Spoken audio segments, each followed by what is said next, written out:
I don't know what's going on. But Pablo Sarabia looks done for €5 million. That feels like a bargain, man. Pablo Sarabia is a guy that across his whole career has actually got output, and I can't remember the last time Wolves really signed a player like that, really, like consistently over a really long period of time.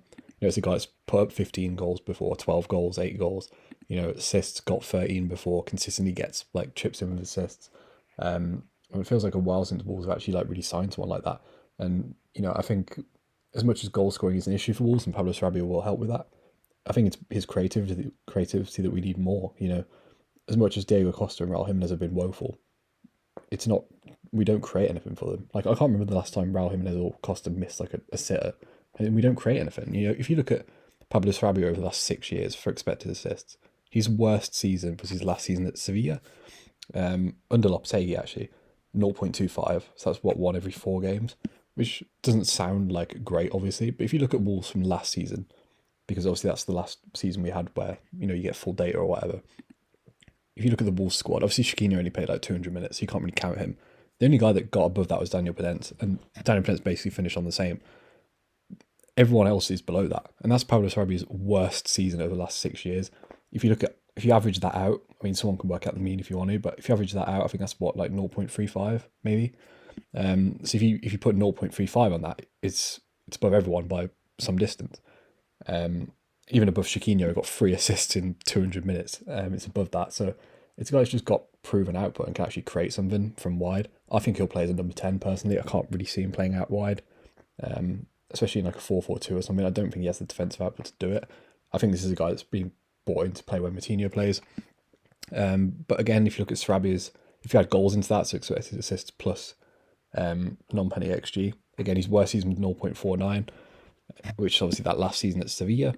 If you look at Wolves for that metric last season, obviously Gibbs White barely played, so it's an outlier. But the only guy that got above that was Pedro Neto, who again barely played, and against Chiquinho as well. So if you take players that actually played a lot, Daniel Pedence was the best in 0.44, and that's Pablo Sarabia is better than that, and that's Pablo Sarabia's worst season. If you average it out, it's what 0.7. That's so much better than any player at Wolves last season. And I get he's playing in ball dominant sides and stuff, so it does boost it up a little bit. But he's playing at the highest level for a reason. You know what I mean? And Daniel Pence is our prime, creative outlet. And I get he's not playing with great players, but even if you take Daniel Pence's best seasons, they're like bang average Sarabia seasons. So I kind of find it hard to see how Pablo Sarabia doesn't come in. I get he's 30. His best performances came in Spain, and Spain isn't like the Prem. I get it, but I don't look when this rumor first came out. I thought we'd be paying like 15 mil or something like that, and I was like, ugh, I don't really know about that. Like spending that on a 30-year-old, I don't really see it. But €5 million, there is literally no downside to that. Like, who cares? Even if Pablo Sarabia comes in and has his worst season over the last 6 years at Wolves, he'll still be one of the better creative outlets in that squad we have. And again, like people say, oh, we need a goal scorer. I would rather have a guy who's a consistent creator and can actually create chances than a finisher. Because there's no point having someone that can score goals if we can't create anything, and we just don't. And I think Lopetegui does want to play a 4-3-3 slash 4-2-3-1. And Pablo Sarabia, I think, is the only guy in our squad that really can play 10.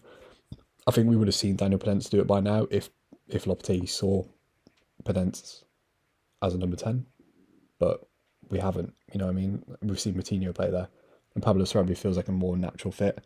Obviously, it's kind of hard to judge Pablo Sarabia's numbers because, like, if you look at his sporting numbers, they're all jacked and everything. It's just a guy that just had output, got in good areas, did nothing defensively, but that's what you'd expect from a winger in Portugal playing for one of the ball dominant sides. Same with PSG's numbers look the same, but again, you're playing at PSG, like that's kind of to expect.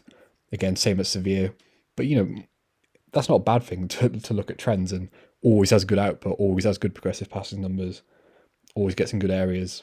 That those aren't bad things. It's just kind of hard to judge someone's numbers when they're at a big club, obviously, because it does distort stuff. But I've got no issues with the signing, like, and it's nice to see Wolves again going into different markets. It's nice to see Wolves back the manager. Obviously, we are, in Lamina and Sarabia, you're buying two older guys, but I don't really. Who cares? Like our squad's really young. Apart from Diego Costa, obviously, we got who kind of offset it a bit. We got rid of a lot of old players last season, so we can afford to bring in some experience. It's a good price.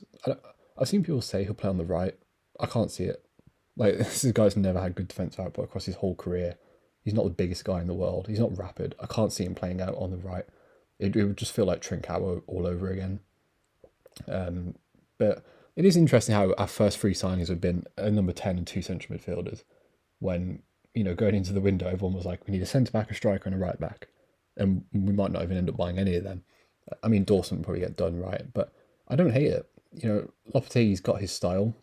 We don't know what it is yet because, if you watch our last 5 games in the Lopetegui or whatever, it's kind of hard to see a distinct style, really. That's not an insult, by the way. But he's played 4 different formations. He's played a 4-4-2, he's played a 4-3-3, he's played a 4-2-3-1, he's played a 3-back.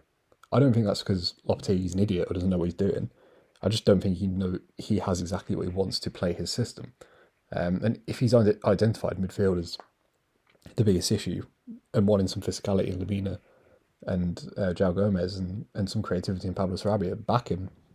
Why not? And again, I'm not a big fan of Wolves signing older players, but it's 5 million. Like, genuinely, who cares? It's a short contract.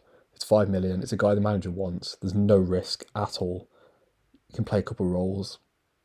He's played at the highest level. Like, I mean, feel free to tweet me and tell me if I'm missing anything, but there's no downsides to this, and it's a really good start from Matt Hobbs.